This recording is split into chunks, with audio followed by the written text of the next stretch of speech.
Ahora descubrirás quién creó a Dios, y sabrás de dónde vienes en realidad. Para conseguirlo, tenemos que profundizar en uno de los dichos más importantes y reveladores del Cristo. Los dichos son los siguientes.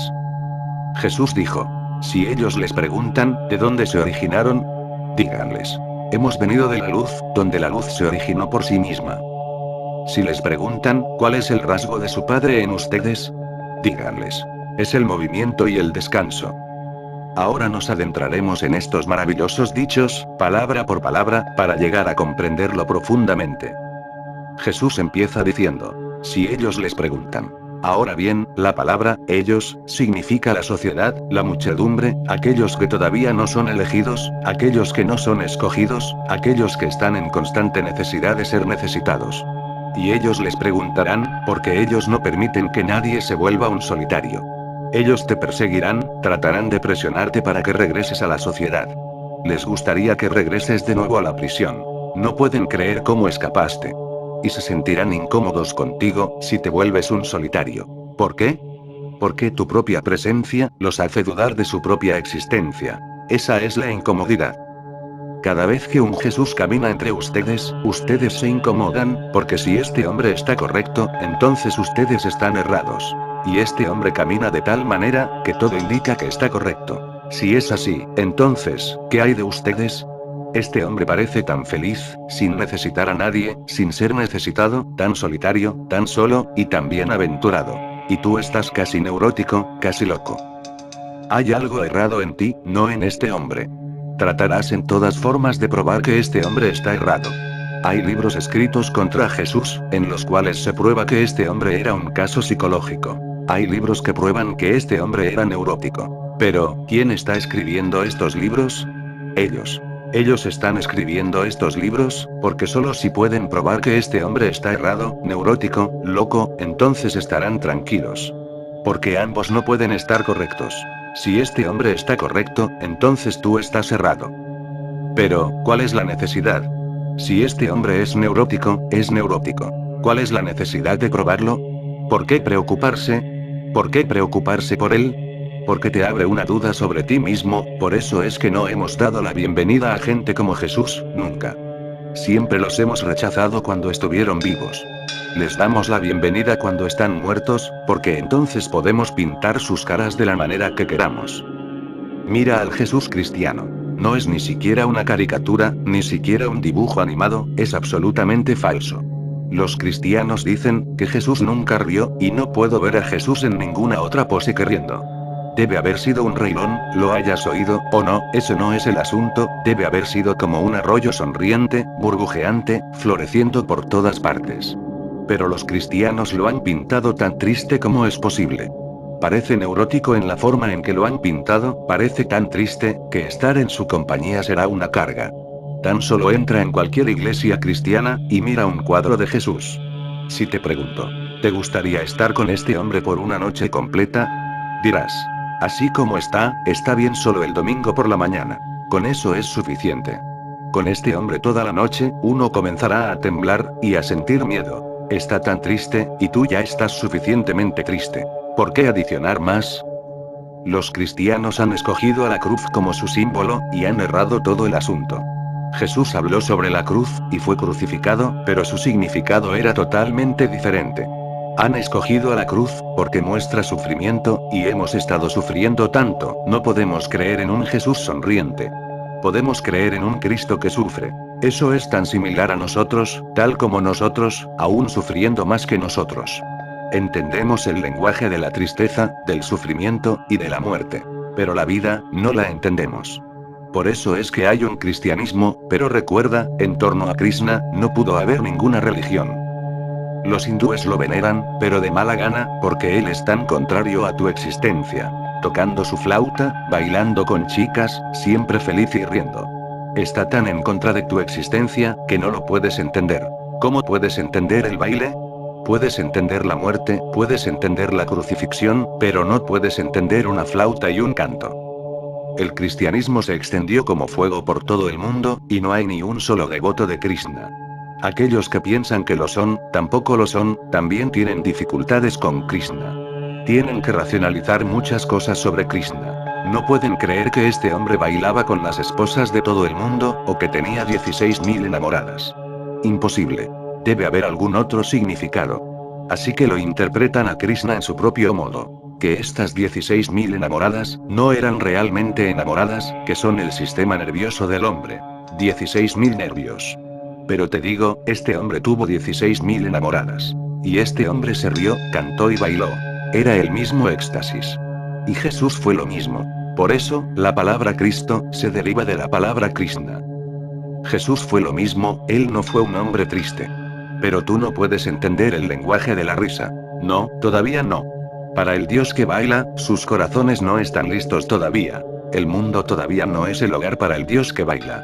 Krishna parece imposible, pero Jesús parece ser casi la única posibilidad de tu vida. La crucifixión se volvió el símbolo, la cruz se volvió el símbolo, pero para Jesús, la cruz significa algo absolutamente diferente, y me gustaría decirte lo que significó para Cristo. La cruz tiene dos líneas, líneas simples. Una línea horizontal, y otra vertical. Así es como es la cruz. Un cruce de caminos, un punto de cruce. La línea horizontal es el tiempo. Pasado, presente, futuro. A, B, C, moviéndose en una línea. Tú vives en esa línea. La línea vertical es la eternidad, el ahora. Siempre es presente. No tiene pasado ni futuro. Va más alto y más alto y más alto. Se mueve hacia arriba, no hacia adelante. El tiempo y la eternidad se cruzan donde Jesús es crucificado. Ese momento en el que Jesús muere, es el ahora. Si mueres en el ahora, renaces, resucitas. Entonces no hay muerte para ti, porque el tiempo desaparece, y tú eres eterno. La cruz es un símbolo de la unión del tiempo, y de la eternidad. Y ese punto debe ser tu muerte. No puede ser ninguna otra cosa, porque cuando desapareces del mundo, del tiempo, te vuelves parte de la eternidad. Y ambos se cruzan. ¿Dónde se cruzan? Aquí y ahora, en este momento se cruzan. Ahora es el momento donde la cruz existe. Pero tú vas moviéndote horizontalmente, entonces fallas. Si comienzas a ir desde este mismo momento, en forma vertical, estás en la cruz, morirás tal como eres, y renacerás. Un nuevo nacimiento, absolutamente nuevo. Y a través de ese nacimiento, no existe la muerte. La vida es eterna. Para Jesús, la cruz fue un símbolo de tiempo. El tiempo y la eternidad cruzándose. Pero para el cristianismo, se volvió un símbolo triste de sufrimiento. Si Jesús hubiera estado en la India, y no hubiera ido donde los judíos, la cruz solo se hubiera pintado. Entonces la cruz sería la misma, pero Jesús habría sido diferente. Habría sido como Krishna. Extático, su cara sonriente, todo su ser sonriente, porque este es el momento de éxtasis. Cuando el tiempo desaparece, mueres en el mundo del tiempo, y renaces en el mundo de la eternidad. En ese momento debes estar extático. Eso es lo que los hindúes han llamado Samadhi. Pero el cristianismo falló. Siempre sucede así, porque Jesús estando vivo, es una incomodidad, es como un gusano mordiéndote en el corazón. Tienes que tranquilizarte. Cuando está muerto, entonces puedes arreglar todo de acuerdo a ti. Entonces puedes pintar a Jesús de acuerdo a ti. Entonces no es nadie más que tu representante. Jesús dice, si ellos les preguntan, ¿de dónde se originaron? Díganles. Hemos venido de la luz, donde la luz se originó por sí misma. Venimos de Dios, somos hijos de Dios. Venimos de la fuente de toda la existencia. Y la fuente de toda la existencia no tiene otra fuente. Se origina por sí misma, es autocreativa. El Padre no tiene otro Padre, el Creador no tiene otro Creador. El Creador es una fuerza que se crea a sí misma. Jesús continúa. Si les preguntan, ¿cuál es el rasgo de su Padre en ustedes? Ellos preguntarán, ¿has llegado a la iluminación? ¿Has llegado a conocer al Padre? Entonces, ¿cuál es la característica de Él, en ti? Ellos dicen eso, porque no pueden ver directamente, siempre buscan rasgos, características, signos, no pueden penetrar directamente en ti. Aun cuando hay un Buda presente, pides pruebas. Aun cuando hay un Jesús presente, pides pruebas, y dices, muéstranos algún signo que podamos entender. Y Jesús está presente. ¿No es Él un signo suficiente? Pero eso no lo puedes entender. Él te trasciende.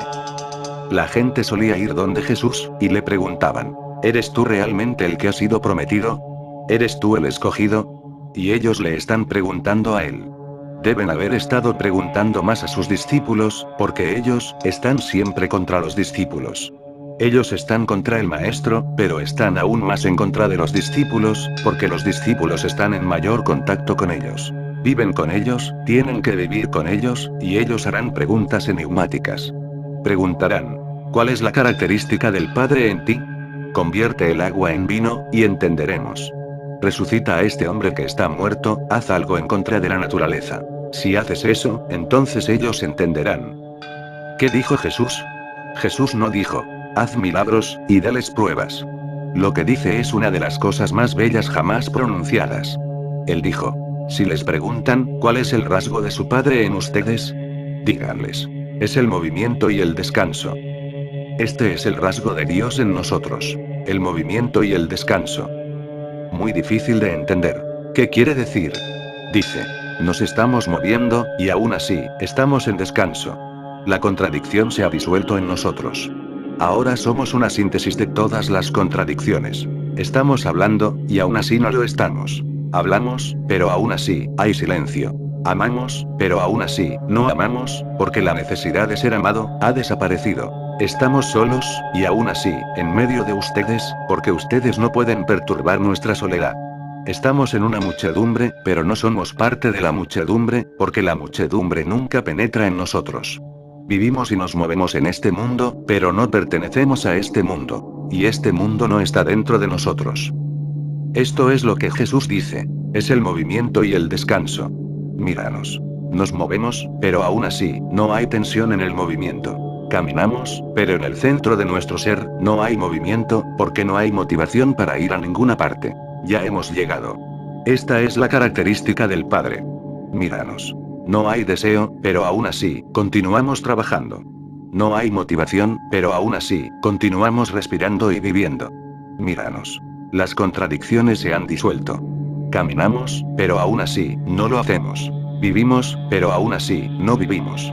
Tú nos ves en el tiempo, y el tiempo ha desaparecido para nosotros. Hemos entrado en la eternidad. Este es el rasgo del auténtico maestro. Si quieres mirar a un maestro auténtico, este es el signo. Movimiento y descanso. Será fácil para ti, si un maestro está moviéndose, sirviendo a la gente, cambiando la sociedad, creando un gran movimiento para alcanzar alguna utopía. Será fácil para ti, entender a un Gandhi. Movimiento continuo, actividad política, social, religiosa, y dedicada a otros. Será fácil, muy fácil ver a Gandhi. Él es un Mahatma, una gran alma. Es muy fácil, porque solo es movimiento y movimiento, dedicado a los demás. No moviéndose para él mismo, moviéndose para los demás, viviendo para los otros. O podrás entender fácilmente a un hombre que se ha retirado, renunciado al mundo, e ido a un retiro en los Himalayas. Y ni siquiera habla, permanece en silencio, no se mueve, no hace nada.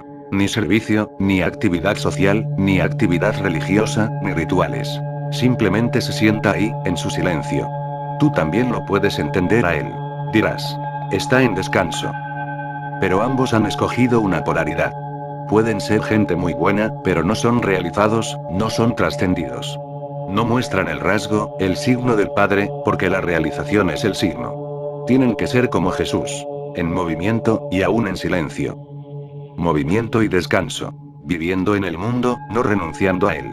Y aún así, renunciando totalmente.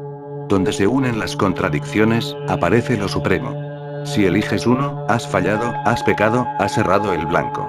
No elijas. Por eso es que Lao Tse, Jesús, y otros, dicen: no elijas. Elige, y errarás. Permanece sin elegir, deja que el movimiento esté ahí, y deja que el descanso esté ahí, y deja que el movimiento y el descanso, sean juntos. Vuélvete una sinfonía, no una sola nota. Una sola nota es simple, no hay mucho problema. Ahora una anécdota. Una vez, un hombre llamado Benjamín, tenía un violín, y continuamente tocaba solo una nota. Toda su familia estaba fastidiada, el vecindario estaba fastidiado, y le dijeron: ¿qué clase de música es esta? Si estás aprendiendo, aprende bien. Tocas solo una nota continuamente. Es tan aburrido, que inclusive al mediodía, todo el vecindario se queda dormido. Hasta la esposa de Benjamín, le dijo: ya basta. Por meses y años te hemos estado escuchando, nunca hemos visto un músico así. ¿Qué estás haciendo? Benjamín dijo: los demás están tratando de encontrar su nota, y yo ya la he encontrado. Por eso es que cambian. Todavía están buscando, están tratando de encontrar su nota. Y yo ya la he encontrado, así que ahora ya no hay necesidad. Ya he llegado a mi meta. Una sola nota es fácil, no hay necesidad de aprender mucho, no es complicado. Pero una sola nota pierde todo eso que es bello, porque a más complejidad, aparece más belleza. Y Dios es lo más complejo. Todo el mundo está en Él, todo el universo se une en Él. Así que ¿cuál es el signo, el rasgo de tu Padre? Solo puede ser una síntesis, solo puede ser una sinfonía, donde todas las notas se han disuelto en una. Movimiento y descanso, es solo simbólico. Trata de seguir esto, trata de hacerlo en tu vida. Los extremos son fáciles de elegir. Puedes entrar en actividad, y perderte en ella, o puedes renunciar a la actividad, y perderte en el descanso. Pero ambos serán elecciones, y estarás tan lejos de Dios como es posible, porque Dios no ha rechazado nada, no ha renunciado a nada. Él está en todo, Él es todo. Si tú también te vuelves todo, sin renunciar, sin rechazar, sin ninguna elección, en un estado de conciencia sin elección, entonces tienes el signo de lo supremo, el signo de Dios. Cuidado con los extremos. Son los caminos peligrosos desde los que uno cae. Permite que ambos extremos se unan, entonces surge un nuevo fenómeno, más sutil, más delicado, más complejo, pero más hermoso.